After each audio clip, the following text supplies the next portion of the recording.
Good morning, Titans. Today is Wednesday, October 29th, and you're watching OlyTV Halloween Edition.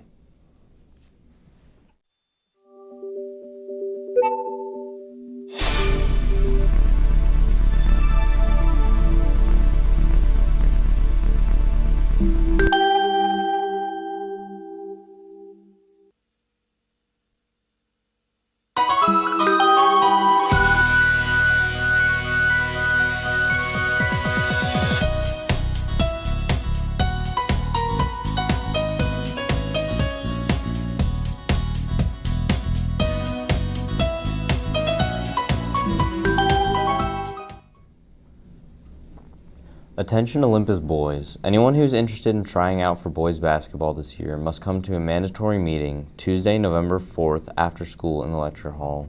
If you cannot make the meeting, you must see Coach Barnes before Monday, November 10th's tryout date. And for any freshmen or sophomore boys only, there will be an open gym for basketball on Wednesday, November 5th, right after school in the main gym. Again, freshmen and sophomores only. Come take a trip with us down to under the ground and see Hadestown November 18th through the 22nd. Tickets are on sale now and can be purchased on GoFan. Admission is $10 and student discount tickets are $7. We hope to see you there. Preseason track and field training will be starting next Monday, November 3rd at 2:30 by the weight room. Please see Coach Reed in room 221 if you have any questions about training options for different events and for more information about the training schedule. And if you've ordered school pictures, they're available in the front office. And debate team meets are being held in Mr. Goodfellow's room 264 every Wednesday after school. On October 19th, 4 people broke into the Louvre and stole 8 valuable jewelry items in broad daylight. The group arrived at 9:30 local time with a vehicle-mounted mechanical lift they used to access the Galerie de Apollon, or the Gallery of Apollo. 2 subjects cut the window with power tools, threatened guards to evacuate the building, and cut through 2 displays containing jewels.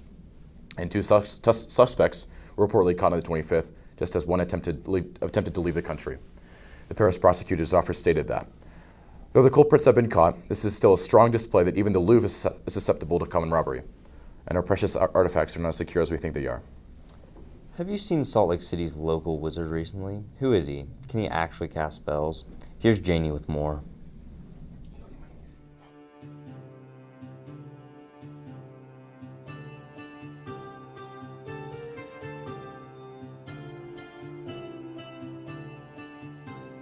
If you've lived in Holiday, Mill Creek, Foothill Village, Federal Heights, or anywhere in the Salt Lake City area, odds are you've seen the whimsical Wizard 10, a mysterious man with an iconic white beard, black cloak, and necklace staff. The local wizard roams our streets and parks, occasionally stopping to sell one of his mystical treasures. His story, however, has remained a mystery, so fans of the local celebrity organized a meetup with Wizard 10 on 9th and 9th Street last Friday, October 24th. Many of his wizard men asked him for his story. Here's what one of them had to say. First thing I did was introduce myself, and then I asked what his story was, and he said, well, I don't have a book out. While our local legend is still a closed book, we can still hope that he will reveal more in a future meetup. Until then, keep an eye out for the magical wizard of Salt Lake City.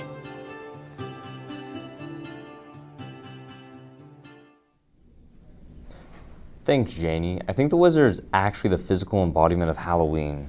Now let's head over to Miles for sports and entertainment. Thanks, guys. Starting with Olympus Sports. As we speak, Oly girls volleyball team is playing Maple Mountain in their first playoff game match. Good luck, Titans, as they continue their season. Last Friday, Olympus football defeated the Cypress Pirates in blowout fashion 42-0. The Titans dominated the game from start to finish to advance to the second round this Friday in a rematch against the Woods Cross Wildcats on Halloween. The game starts at 4, so students, make time on Friday to show out and support your Titans as they continue their playoff run. BYU is currently undefeated and is climbing the rankings as they continue to shock the college football world. They beat Iowa State in a dominant road victory. They have a bye week this week as they prepare for a top 15 showdown with the Texas Tech Red Raiders next week. The Utes defeated the Colorado Buffaloes last Saturday by a final score of 53-7. The Utes will host College Game Day for the first time since 2023 as they take on the Bearcats from Cincinnati in Big 12 After Dark. This is the first time College Game Day has gone to a Big 12 school since 2022. Utah's looking to finally get their statement win to remain in the Big 12 championship race. There is still no word on who will be starting quarterback for the Utes, however. QB1 Devin Dampier was out last week, and Bird Ficklin got the win over Colorado, so it will be interesting to see how the Utes perform regardless of the quarterback. In the baseball world, the Toronto Blue Jays and the LA Dodgers are tied 2-2 in the World Series. Game 3 was the story of this series, where they basically played 2 games, going to 18 innings and Freddie Freeman's walk-off home run in the bottom of the 18th inning to give the Dodgers a 6-5 victory. In 2025, the world of racing has some pretty notable crashes in this season. Here's Connor to tell us more. The 2025 motorsport season has been a mostly mild season, with only a few notable crashes happening during the year. Though there were only a few, we still have a range of crashes, from minor, non-race-ending incidents to huge rollover crashes costing teams millions of dollars. I'll start with the smaller ones and work up to the bigger ones. First, at the 24 Hours of Le Mans in France, the number 93 Peugeot car, driven by ex-Formula One driver Paul Di Resta, slid off the road into the barriers, trying to perform an overtake. The car lost control going into the Porsche curves, trying to weave through the slower LMGT3 traffic. There was a small shudder as Di Resta lost rear grip for a moment, then slid off the track. The rear engine cover was lost, but he made it back to the pits and was able to continue the race. Moving on to the worst crashes, we have the NASCAR Racing Series here in the United States. A 22-car pileup happened at Echo Park Speedway in Atlanta. 7 of the 22 cars involved had to retire from the race due to terminal damage. Though the cause is complicated to decipher, it is thought that the number 11 car made contact with the number 42 car, causing it to spin and cause a chain reaction. No one was penalized for this incident, as it was deemed a racing incident, therefore it was no one's fault. IndyCar had 2 large crashes this season, the first of which happened in Toronto and involved Jacob Abel and Joseph Newgarden, both of which had to retire from the race. It happened on lap 37 of 90 after a restart, where Abel seemed to misjudge a corner and make contact with Louis Foster, sending him into the wall with Newgarden hitting his back tire. Abel ended up on top of Newgarden and both had terminal damage. The second and worst of the 2 IndyCar crashes happened during Indy 500 qualifying at the Indianapolis Motor Speedway. Colin Herta was attempting to set a fast lap for the race and pushed a little too hard. The result? Herta hit the wall in turn 1, flipped, and hit the wall again in turn 2. Though this crash was dramatic, Herta was able to climb out of his car on his own, was cleared by medical staff, and raced in the actual race with a backup car. Finally, we have Yuki Tsunoda's dramatic Formula One crash at Imola in Italy. This occurred during the first qualifying session ahead of the Emilia-Romagna Grand Prix. Though Tsunoda was not hurt, the car retired from the session because the damage was too extensive. This caused the session to be red flagged, and significant time was spent repairing the damage to the barriers. The crash occurred before he was able to set a qualifying time, so he had to start the race in the pit lane. Those are the major crashes during the 2025 motorsports season. Thank you, Connor. On the entertainment side of the news, Nintendo recently went under a lot of fire from people getting mad because they sued a Reddit moderator for $4.5 million in damages. Kai went into detail on the matter to try and find out what happened, so here's what he found. Nintendo. I've always held a special place in my heart for the video game legends that are Nintendo. In recent years, they've come into a lot of hate from the general public, from not being creative anymore, suing Palworld for certain flying creature rights, more coming later on to OlyTV, and just tons of hate with the Switch 2. With that, Nintendo is a pretty busy company who is trying to fight for their life against American consumers. But of course, that does not mean that people will go easier on them for the time being and just stop stealing. If you have absolutely no clue what I'm talking about, fair. I didn't realize it was happening either until I looked up recent Nintendo news and immediately lost my mind. The story itself has been reported by tons of big news publications like Polygon and Fast Company, with tons of scary comments reading out that people either agree or disagree with the cause, with tons of in-betweens. Apparently, a Reddit user by the name of James Archbox Williams was caught pirating, modding, and emulating an extensive number of the Nintendo library games. A handful of the comments for these posts claimed that William wasn't doing anything wrong, and it was fine because of the new Nintendo policies they've been putting into place. What people mean by this is the new terms of service claiming that buying isn't owning, and Nintendo will break your Nintendo account if they find that you are modding and pirating games and items from Nintendo. which is fair. To ensure that people don't do any of the things that they don't want, they say they will now start to record voice calls and chats, and if they find that you are doing something they don't want you to do, they will take a class action lawsuit, a little much in my opinion, but still fair. The only reason Nintendo put these new terms in service was to prevent people from leaking new games, like when they released Tears of the Kingdom, which became a really, really big problem. Getting back to the main story, a huge claim people made was that if buying isn't owning, then pirating isn't stealing. This, in my opinion, is incredibly childish and stupid because of many reasons. For one, the only reason Nintendo made these policies in the first place, again, is because people were stealing so many of Nintendo's games, which they put tons of time and effort into. Also, if you don't like Nintendo, then don't buy it. You aren't being forced to. People don't realize that their dollar is the only thing that a company will want. And if you don't buy, a company will eventually be forced to change the way they run, because they aren't making much money. It all just seems really idiotic, with tons of grown-ups complaining like they are 5. Grow up. Do I agree with some of the points they make? Absolutely. But the way they think is completely flawed and is not the right way to solve this. We are a society that fixes problems through communication, so let's communicate. That's all for this report. Thanks for listening, and let's head back over to the desk.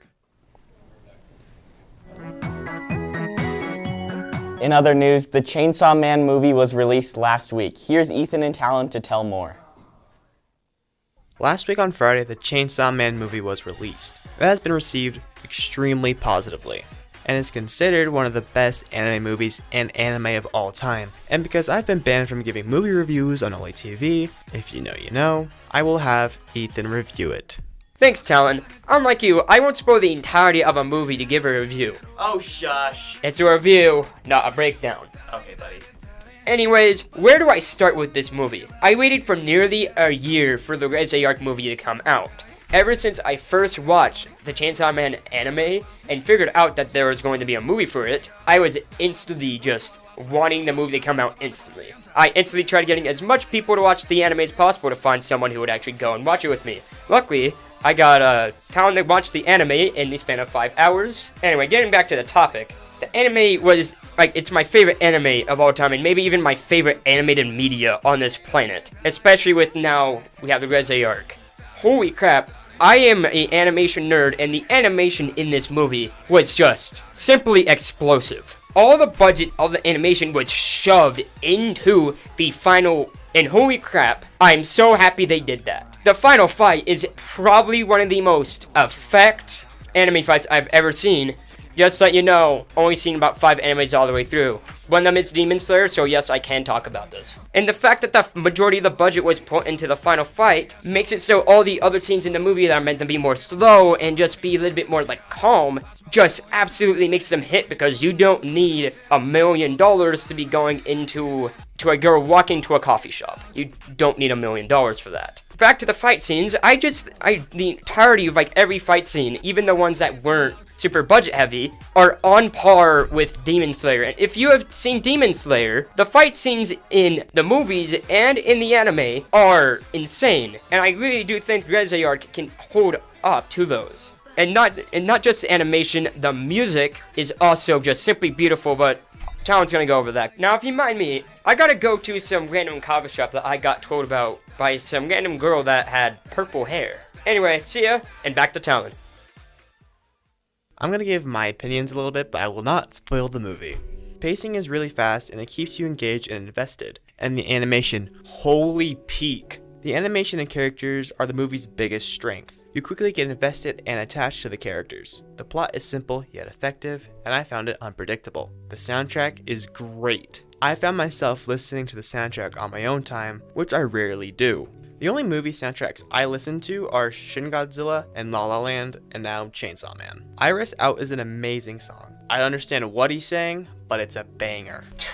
Another notable song is First Glance. Holy crap, this song is so good. It's one of my favorite songs of all time now. Jane Doe is another amazing song.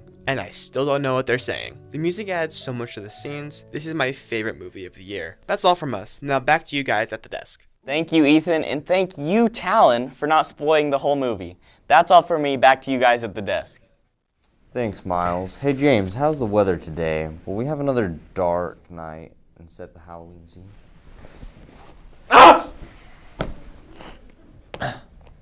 Thanks, Hiram. It's getting colder this week with a low of 33 and today's high only 54. Temperatures warm up a little bit with highs of 59 and 64, but the lows also go up with lows of 41 and 38. The days seem to get warm again with highs of 57, 59, and then jumping all the way up to 65 and 66. However, don't let it fool you because the lows are staying below 41 and throughout the week and dropping all the way down to 34. That's all from me. Back to you at the desk. Thank you, James, and thank you for watching OlyTV as I nurse my missing arm. Our next broadcast will be Wednesday, November 5th. See you then. Have a spooky Wednesday, Titans.